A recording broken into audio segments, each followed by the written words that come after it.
The following content is provided under a Creative Commons license. Your support will help MIT OpenCourseware continue to offer high-quality educational resources for free. To make a donation or to view additional materials from hundreds of MIT courses, visit MIT OpenCourseware at ocw.mit.edu. Well, because our subject today is trig integrals and substitutions, Professor Jerison called in his substitute teacher for today. That's me.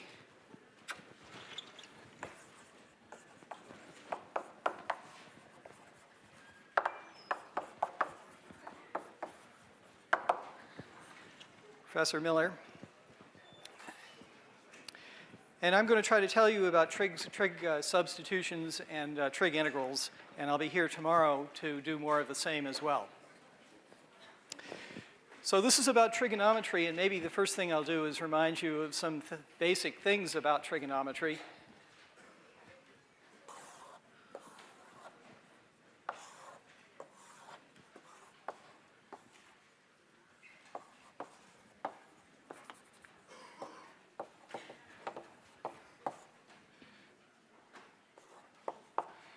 So if I have a circle, all trigonometry is all based on this circle of radius 1 and centered at the origin.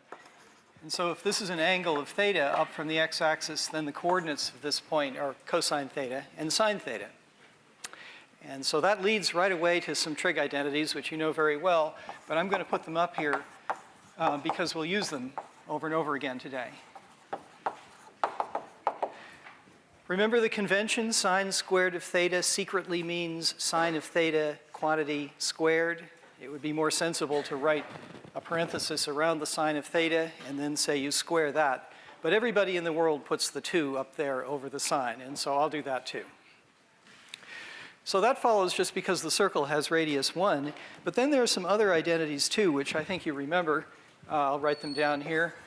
Cosine of 2 theta, there's this double angle formula that says cosine of 2 theta is cosine squared of theta minus the sine squared of theta. And there's also the double angle formula for the sine of 2 theta. Remember what that says? 2 sine theta cosine theta. Now, I'm going to use these trig identities, and I'm going to use them in a slightly different way, and so I'd like to pay a little more attention to this one and get a different way of writing this one out. So this is actually the half angle formula.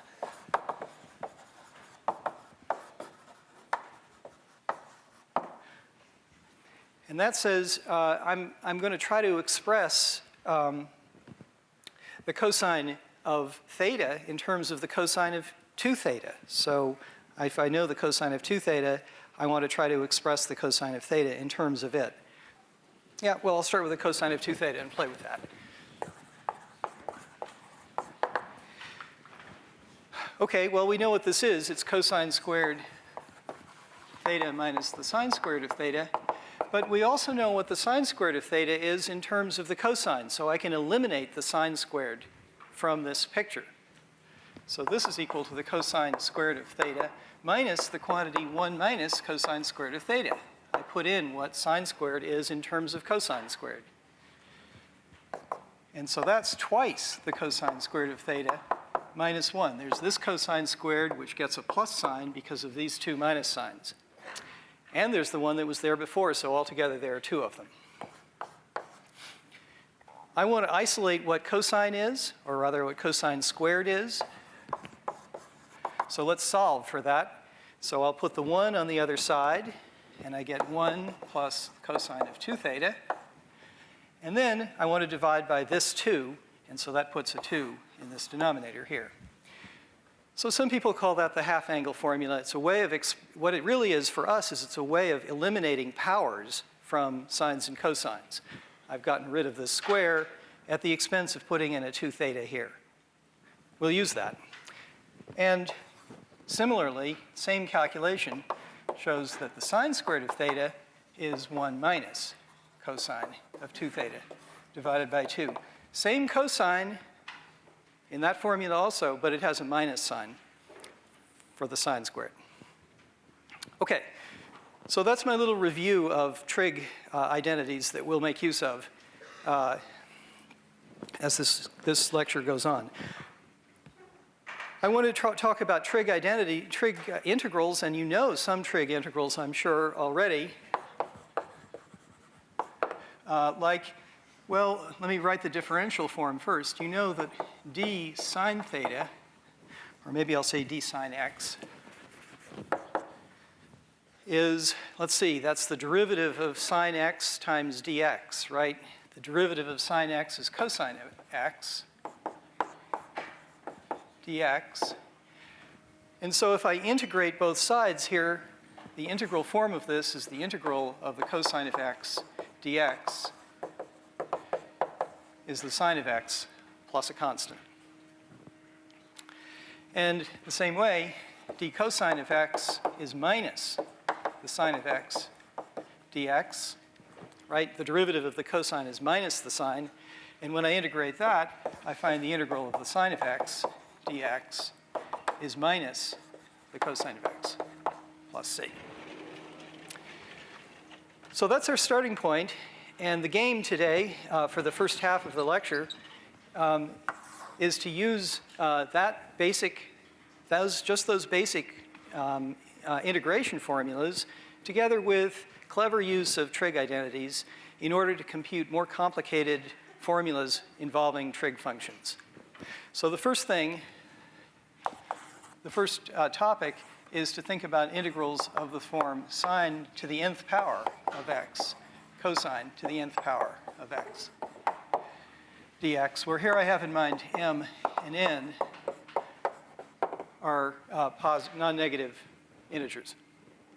So let's try to integrate these. I'll show you some applications of these pretty soon. Looking down the road a little bit, integrals like this show up in Fourier series and many other subjects in mathematics. It turns out they're quite important to be able to do, so that's why we're doing them now. Well, so there are two cases to think about here when you're integrating things like this. There's the easy case, and let's do that one first. The easy case is when at least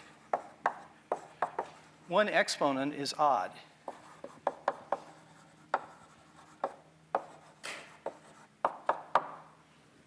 That's the easy case. So, for example, suppose that I wanted to integrate, well, let's take the case m equals 1.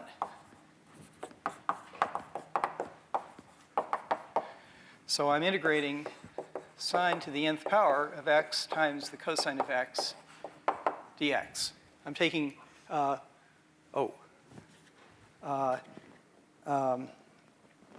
could do that one. Let's see if that's what I want to take. Yeah. My confusion is that I meant to have this a different power. You were thinking that. So let's do this case when m is 1. So the integral I'm trying to do is any power of the sine times the cosine. Well, here's the trick. Use this formula up at the top there to see cosine of x dx as something that we already have on the blackboard. So the way to exploit that is to make a substitution. And the substitution is going to be u is the sine of x. And here's why. Then this integral that I'm trying to do is the integral of u to the n. That's already a simplification. And then there's that cosine of x times dx. When you make a substitution, you've got to go all the way and replace everything in the expression by things involving this new variable that I've introduced. So I'd better get rid of the cosine of x dx and rewrite it in terms of du, or in terms of u, and I can do that because du, according to that formula, is the cosine of x dx. Let me put a box around that. That's our substitution when you make a substitution, you also want to compute the differential of the variable that you substitute in.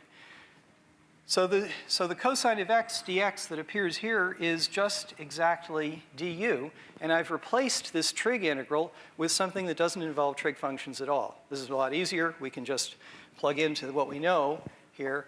This is u to the n plus 1 over n plus 1 plus a constant, and I've done the integral. But I'm not quite done with the problem yet, because to be nice to your reader and to yourself, you should go back at this point, probably go back and get rid of this new variable that you introduced. You're the one who introduced this variable u. Nobody except you really knows what it is, right? But the rest of the world knows what they asked for in the first place. That involved x. So I have to go back and get rid of this, and that's not hard to do in this case because u is the sine of x. And so I make this back substitution, and that's what you get. So there's the answer. Okay, so the game was I used this odd power of the cosine here, and I could see it appearing as the differential of the sine. So that's what made this substitution work. Let's do another example to see how that works out in a slightly different case.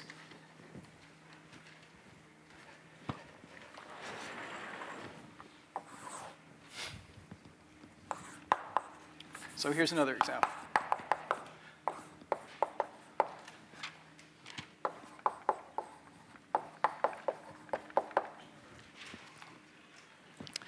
Okay, now I do have an odd power. One of the exponents is odd, so I'm in the easy case, but it's not 1.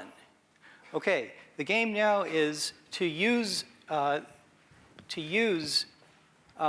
this trig identity to get rid of the largest even power that you can from this odd power here. So use sine squared of x is 1 minus the cosine squared of x to eliminate a lot of powers from that odd power. Watch what happens. So this is not really a substitution or anything. This is just a trig identity. This sine cubed is sine squared times the sine, and sine squared is 1 minus the cosine squared of x, and then I have the remaining sine of x, and then I have cosine squared of x dx. So let me rewrite that a little bit to see how this works out. This is the integral of cosine squared of x minus, and then there's the product of these two, that's cosine to the 4th of x, times the sine of x dx. So now I'm really exactly in the situation that I was in over here. I've got a single power of a sine or cosine. It happens that it's a sine here, but that's not going to cause any trouble. We can go ahead and play the same game that I did there. So far I've just been using trig identities, but now I'll use a trig substitution.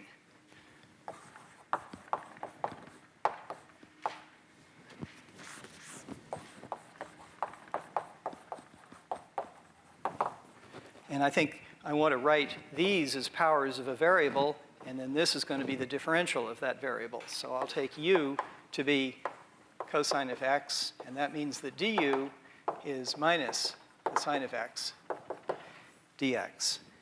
There's the substitution.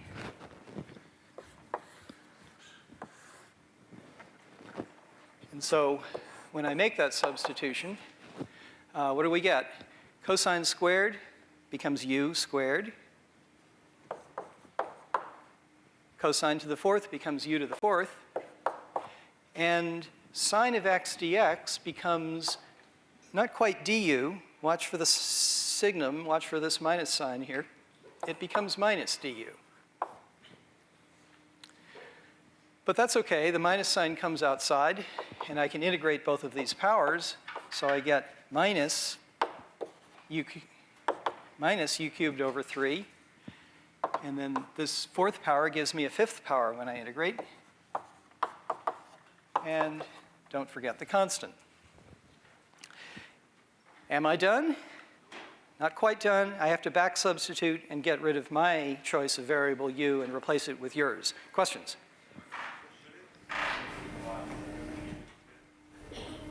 There should indeed. I forgot this minus sign when I came down here, so these two gang up to give me a plus.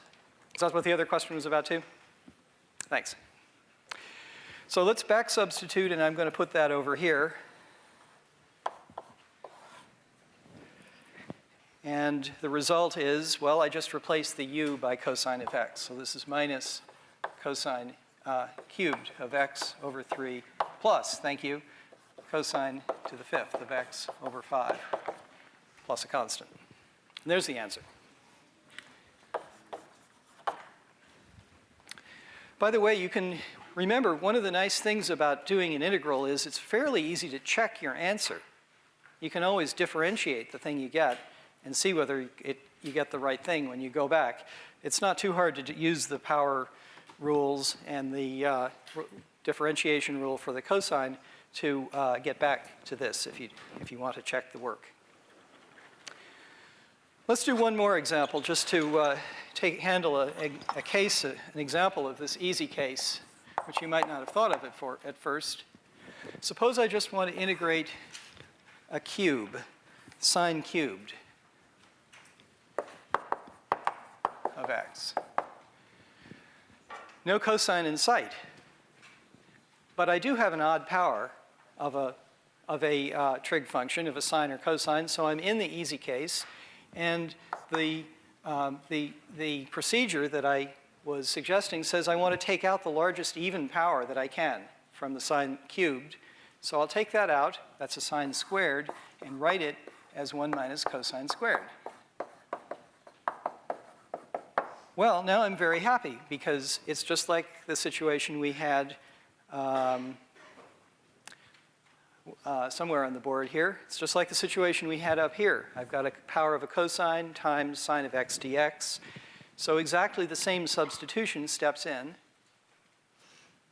You get, and maybe you can see what happens without doing the work. Shall I do the work here? I'll make the same substitution. And so this is 1 minus u squared times minus du, which is u minus u cubed over 3. But then I want to put this minus sign in place, and so that gives me minus u plus u cubed over 3 plus a constant. And then I back substitute and get cosine of x plus cosine cubed of x over 3. So this is the easy case. If you have some odd power to play with, then you can make use of it, and it's pretty straightforward. Okay, the harder case is when you don't have an odd power. So what's the program? I'm going to do the harder case, and then I'm going to show you an example of how to integrate square roots and do an application using these ideas from trigonometry. So I want to keep this blackboard. Maybe I'll come back and start here again.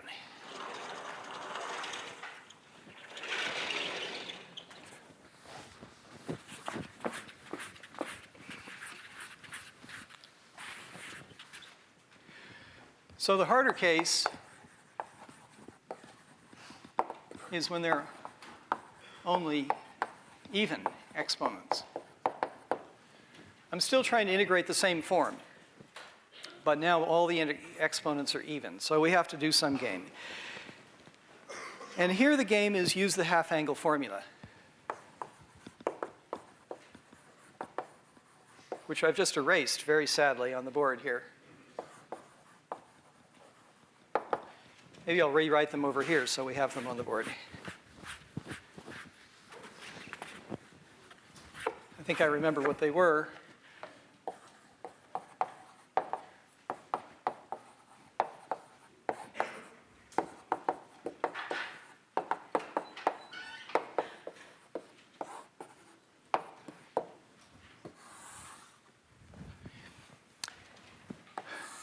Okay, so the game is I'm going to use that half-angle formula to start getting rid of those even powers. Half-angle formula written like this exactly is talks about it rewrites even powers of sines and cosines. So let's see how that works out in an example. How about just the cosine squared for a start? What to do? I can't pull anything out. I could rewrite this as 1 minus sine squared, but then I'd be faced with integrating the sine squared, which is exactly as hard. So instead, let's use this formula here. This is really the same as 1 plus the cosine of 2 theta over 2. And now, this is easy. It's got 2 parts to it. Integrating 1/2 gives me theta over, oh, miraculously, the x turned into a theta. Let's put it back as x. I get x over 2 by integrating 1/2. So notice that something non-trigonometric occurs here when I do these even integrals. X over 2 appears. And then the other one, okay, so this takes a little thought. The integral of the cosine is the sine, or is it minus the sine? Negative sine. Okay. Shall we take a vote? I think it's positive. So you get the sine of 2x, but is that right? Over 2. If I differentiate the sine of 2x, this 2 comes out and would give me an extra 2 here. So there's an extra 2 that I have to put in here when I integrate it. And there's the answer. This is not a substitution. I just played with trig identities here and then did a simple trig integral, getting your help to get the sign right, and thinking about what this 2 is going to do. It produces a 2 in the denominator. But it's not applying any complicated thing. It's just using this identity. All right, let's do another example that's a little bit harder. This time sine squared times cosine squared.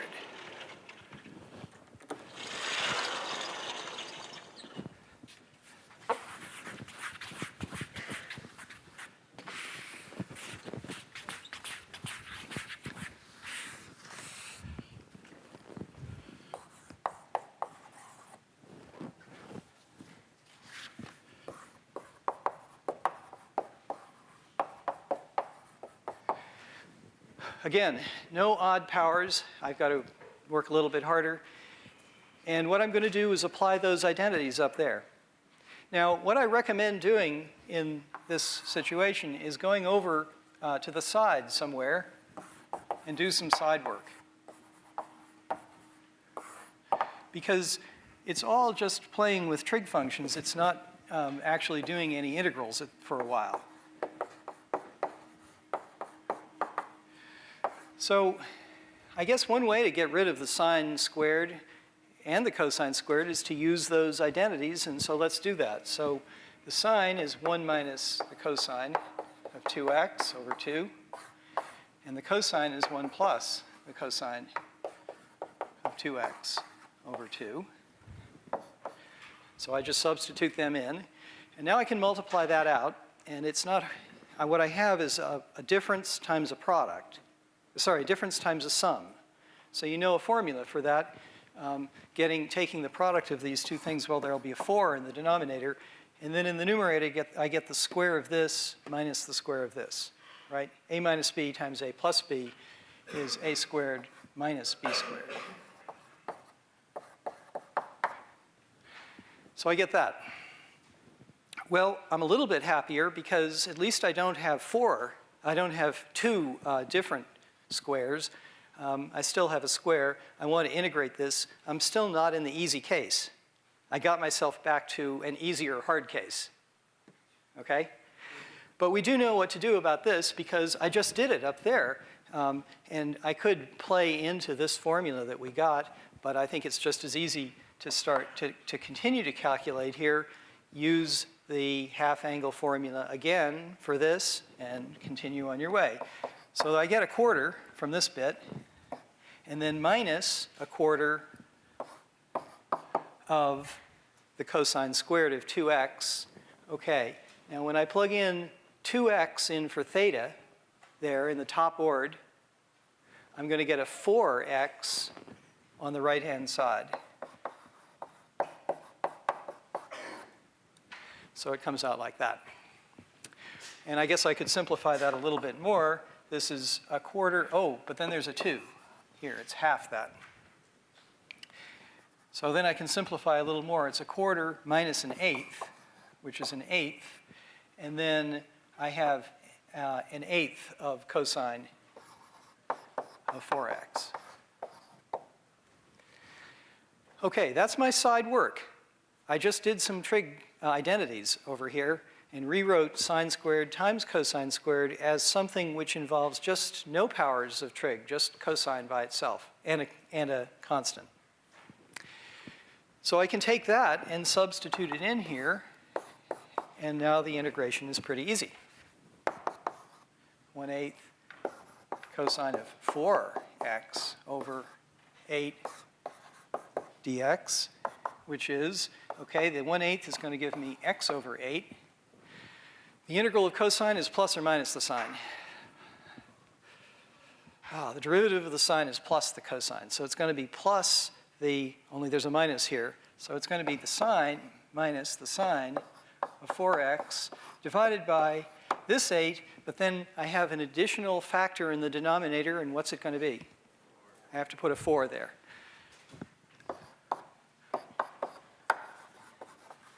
So we've done that calculation too. So any of these, if you keep doing this kind of process, these two kinds of procedures, you can now integrate any expression that has a power of a sine times a power of a cosine in it by using these ideas. Now let's see. Oh, Leah, let me give you an alternate method for this last one here.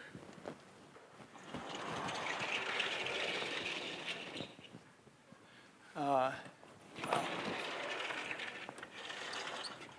I know what I'll do.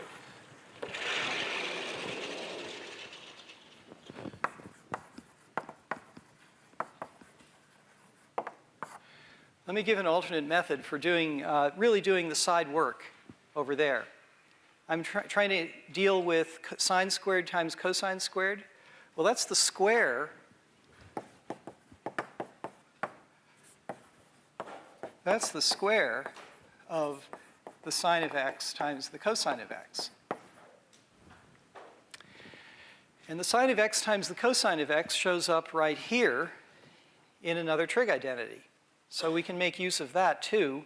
That reduces the number of factors of sines and cosines by 1, so it's going in the right direction. This is equal to 1/2 sine of 2x squared, right? Sine times cosine is a half, say this right. It's sine of 2x over 2, and then I want to square that. So what I get is the sine squared of 2x over 4. Which is, well, I'm not too happy yet because I still have an even power. Remember, I'm trying to integrate this thing in the end. Even powers are bad. I try to get rid of them by using that formula for the half-angle formula. So I can apply that to the sine of x here again. I get 1/4 of 1 minus the cosine of 4x divided by 2. That's what the half-angle formula says for the sine squared of 2x, and that's exactly the same as the expression that I got up here as well. It's the same expression that I have there. So it's the same expression as I have here. So this is just an alternate way to play this game of using the half-angle formula. Okay, let's do a little application of these things and change the topic a little bit.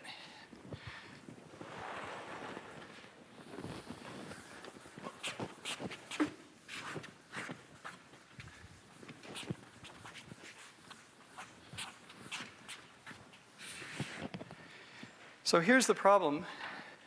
So this is an application. and example of a real trig substitution.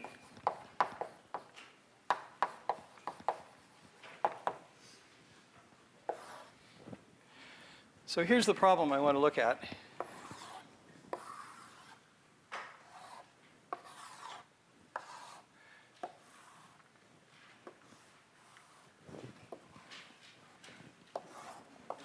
Okay, so I have a circle whose radius is A. And I cut out from it a sort of tab here, this tab here. And the height of this thing is B. So that this length is a number B. And what I want to do is compute the area of that little tab. That's the problem. So there's an arc over here, and that's what I want to. I want to find the area of this for A and B, in terms of A and B. So the area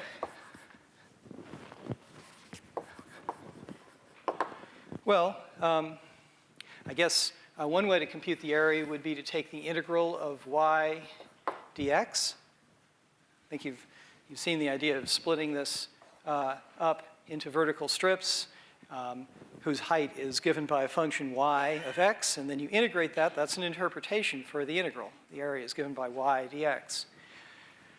But that's a little bit awkward because my formula for y is going to be a little strange. It's constant value of b along here, and then at this point it becomes this arc of the circle.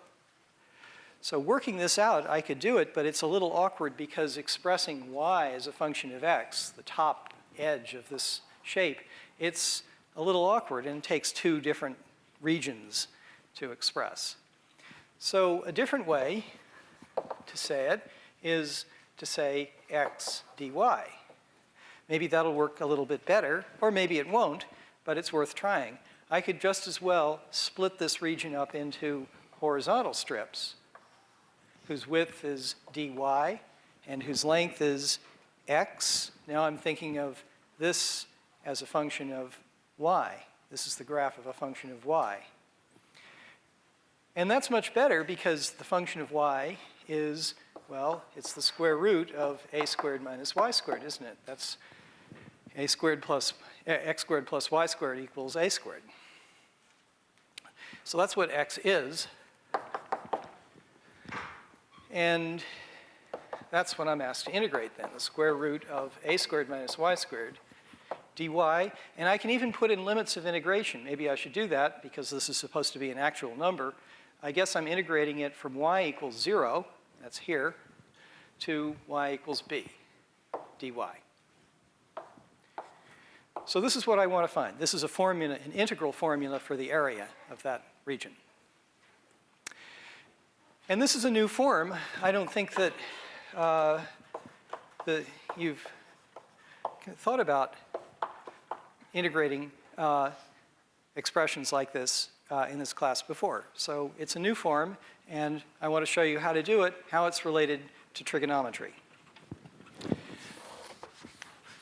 Well, it's related to trigonometry through that exact picture that we have on the blackboard. After all, this a squared minus y squared is the formula for this arc.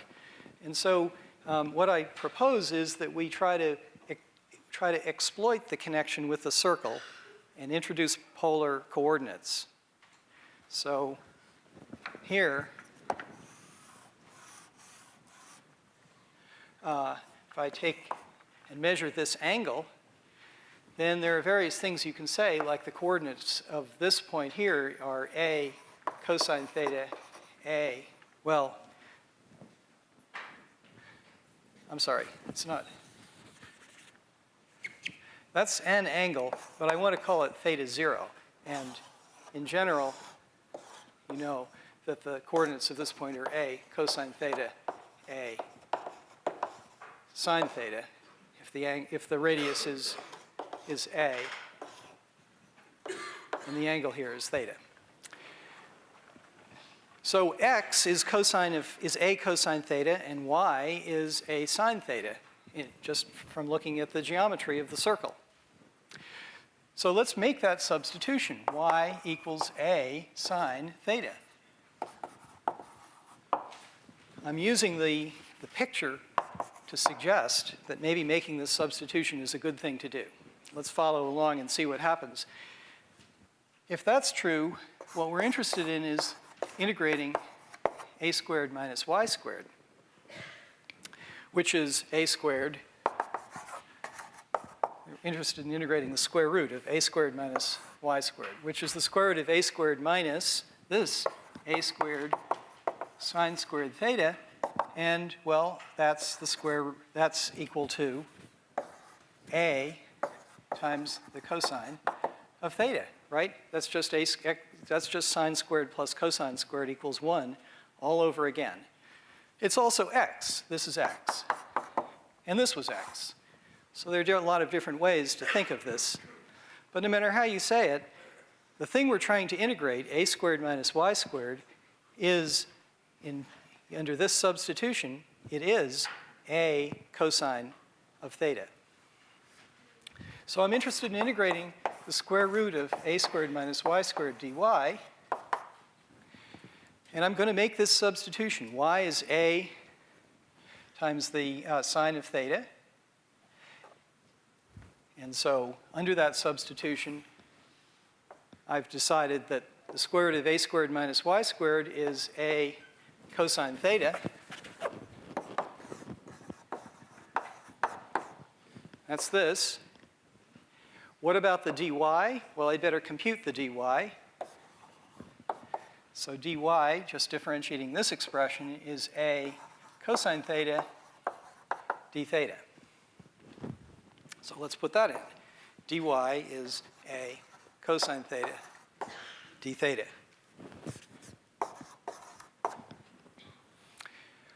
Okay, making that trig substitution, y equals a sine theta, has replaced this integral that has a square root in it and no trig functions with an integral that involves no square roots and only trig functions. In fact, it's not too hard to integrate this now because of the work that we've done. The a squared comes out. This is cosine squared theta d theta. And maybe we've done that example already today. I think we have.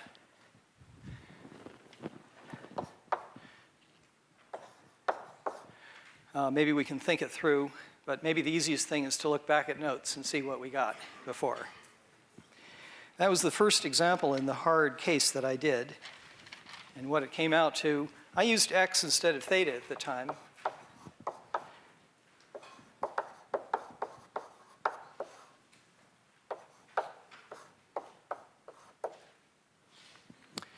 Okay. So this is a good step forward. I started with this integral that I really didn't know how to do by any means that we've had so far.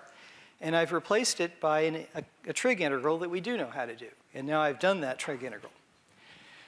But we're still not quite done because of the problem of back substituting. I'd like to go back and rewrite this in terms of the original variable y, or I'd like to go back and rewrite it in terms of the original limits of integration that we had in the original problem.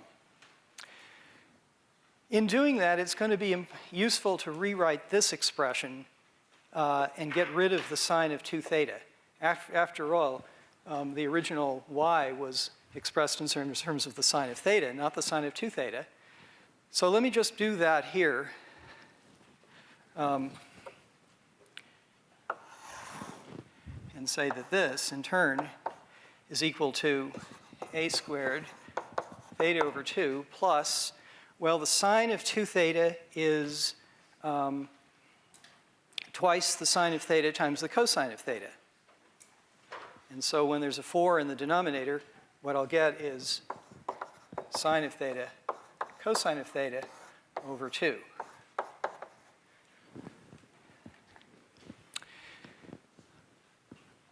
I did that because I'm getting closer to the original terms that the problem started with, which was sine of theta.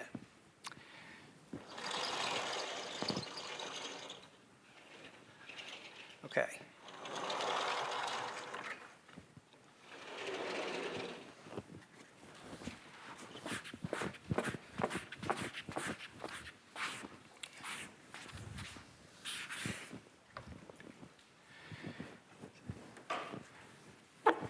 So let me write down the integral that we have now. The square root of a squared minus y squared dy is, so far, what we know is a squared theta over 2 plus sine theta cosine theta over 2 plus c. But I want to go back and rewrite this in terms of the original value, the original variable y. Well, what is theta in terms of y? Let's see. Y in terms of theta was given like this. So what is theta in terms of y? So here the fearsome arc sine rears its head, right? Theta is the angle so that y equals a sine of theta. So that means that theta is the arc sine, or sine inverse, of, well, y divided by a.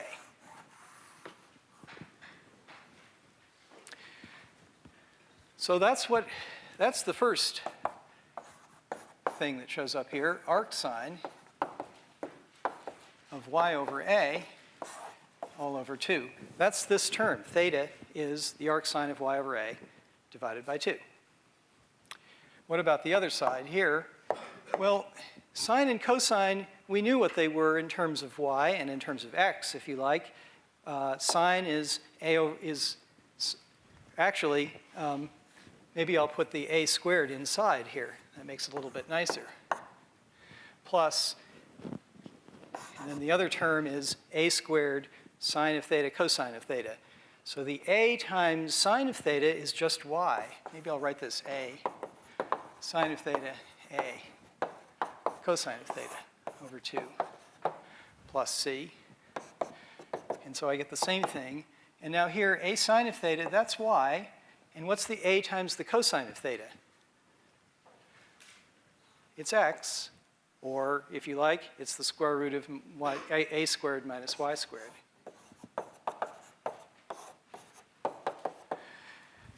And so there I've rewritten everything back in terms of the original variable, y, and there's an answer. So I've done this indefinite integration of a form of this quadratic, this square root of something which is a constant minus y squared. Whenever you see that, the thing to think of is trigonometry. That's going to play into the sine squared plus cosine squared identity, and the way to exploit it is to make the substitution y equals a sine of theta.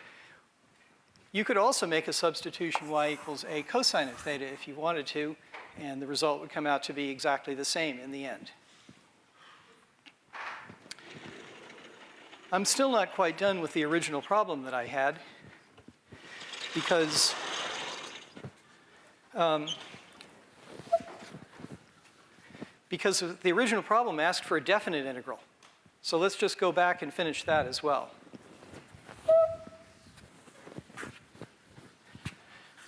So the area was the integral from 0 to b of this square root.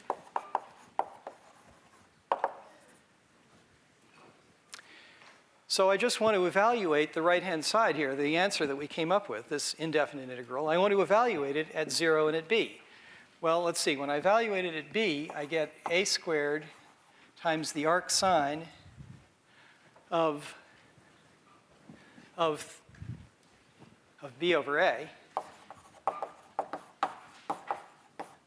over 2 plus y, which is b, times the square root of a squared minus b squared, putting y equal to b, divided by 2.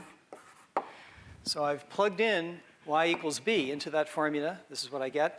Then when I plug in y equals 0, well, the sine of 0 is 0, so the arc sine of 0 is 0. So this term goes away. And when y is equal to 0, this term is 0 also, and so I don't get any subtracted terms at all. So there's an expression for this. Notice that this arc sine of b over a, that's exactly this angle. The arc sine of b over a, it's the angle that you get when y equals b. So this theta is the arc sine of b over a. I'll put this over here.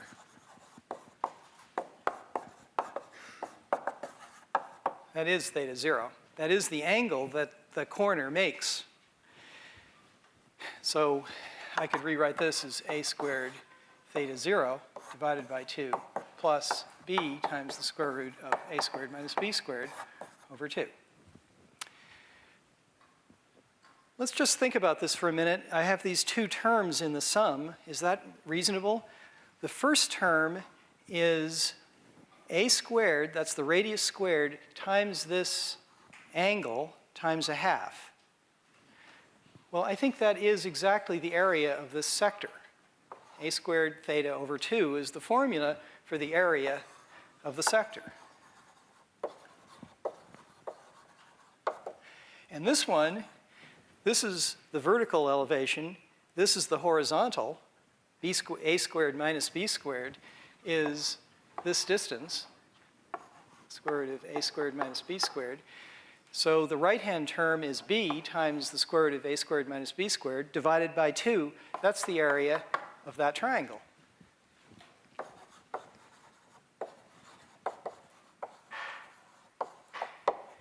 So using a little bit of geometry gives you the same answer as all of this elaborate calculus.